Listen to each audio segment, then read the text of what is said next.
What if I told you that the world's most famous breakfast was born from a religious obsession and a massive mistake? It's a story of a multi-billion-dollar empire, a medical sanitarium, and a bitter blood feud between two brothers that lasted a lifetime. This is the story of Corn Flakes. In the late 1800s, America was facing a health crisis. Breakfast was a heavy, greasy affair of fried meats and indigestible porridges, leading to a nation suffering from chronic indigestion.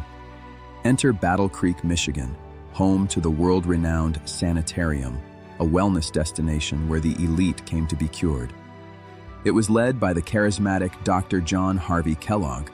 His philosophy, biologic living, a strict regimen of exercise, water cures, and total abstinence from exciting foods. John Harvey was obsessed with moral purity. To him, flavor was a temptation that led to impure thoughts. He was determined to find the blandest diet possible to quiet the passions. But while the doctor was the face of the operation, his younger brother, Keith Kellogg, was the muscle. W.K. was the bookkeeper, working in John's shadow for 25 years. In 1894, the brothers were experimenting with ways to make boiled wheat more digestible for their patients, who often struggled to chew the hard biscuits of the day. One evening, an emergency at the sanitarium called them away. They left a batch of cooked wheat sitting out. It sat there for hours, going stale and dry. When they returned, they decided to roll the stale grain anyway. But instead of the usual dough, it shattered into thin, crispy flakes. They were stunned. They toasted the flakes and served them to the patients. The response was immediate. They loved it. It was light, crunchy, and unlike anything they'd ever tasted. They called it granose. John Harvey was proud of his medical discovery, but W.K. saw something else. He saw a product that could change the world. They soon applied the same process to corn, discovering it was even crunchier and stayed crisp longer in milk. Corn Flakes were born, but so was the conflict. W.K. wanted to take Corn Flakes to the general public. He knew it could be a mass-market success, but he knew the average consumer wouldn't eat it without one key ingredient. E.U.K. insisted on adding sugar to the recipe to make it palatable. For John Harvey, this was a betrayal of his health principles. Sugar was a stimulant he wouldn't allow. John Harvey refused to budge. He saw his brother's commercial ambition as a sin. The rift between the two brothers became an unbridgeable canyon. In 1906, after 25 years of living in his brother's shadow and suffering his demeaning insults, W.K. Kellogg finally walked away. He was going to do it his way. He founded the Battle Creek Toasted Corn Flake Company. He spent every cent he had on a massive marketing gamble that would either make him or break him. W.K. was a natural marketer.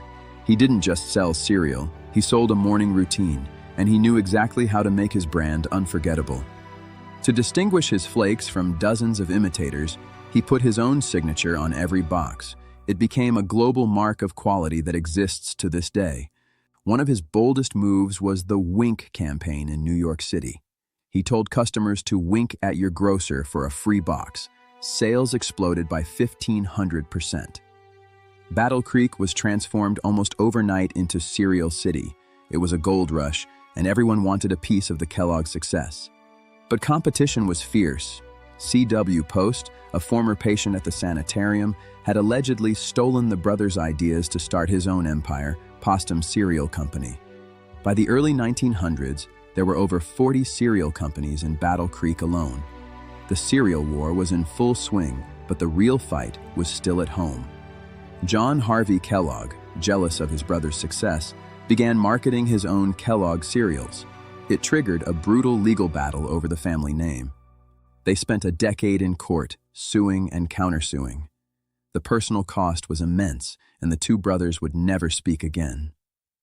In 1920, the courts finally ruled in W.K.'s favor.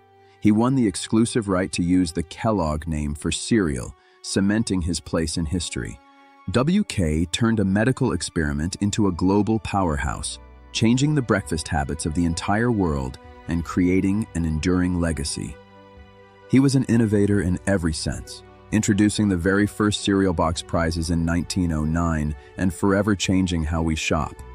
He was also a pioneer in health, introducing some of the first nutrition labels and vitamin-enriched products to help a growing nation. Despite their world-shaping success, the brothers never reconciled. They died years apart, still estranged, two titans who changed history but lost their bond. In 1930, W.K. established the W.K. Kellogg Foundation, donating the bulk of his fortune to help children and communities thrive. His generosity has impacted millions, ensuring that while the sugar war ended, his commitment to human well-being would continue forever. The next time you pour a bowl of Corn Flakes, remember, you're eating a century of rivalry, obsession, and one very lucky mistake. If you enjoyed this deep dive into the origins of an empire, make sure to like and subscribe for more unforgettable stories. I'll see you in the next one.